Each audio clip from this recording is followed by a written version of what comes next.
Autre grande idée, ces auteurs vont montrer que, alors à juste titre, ou ça a été décrié depuis, mais ils vont essayer de montrer qu'il existe des lois économiques intangibles.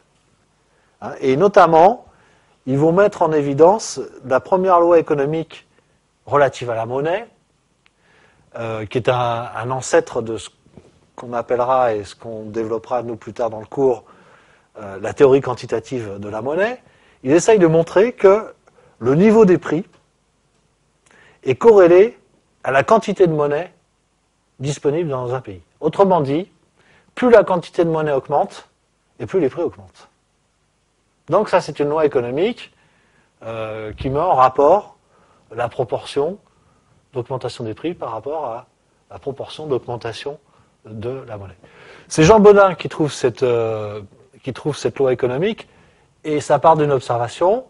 Jean Bodin remarque qu'il y a un afflux d'or et d'argent en provenance du Nouveau Monde, puisque depuis 1492, les Amériques sont découvertes, et donc les Espagnols et les Portugais vont importer en Europe une grande quantité d'or et d'argent qui vont piller aux populations locales d'ailleurs, ou qui vont exploiter directement dans les mines.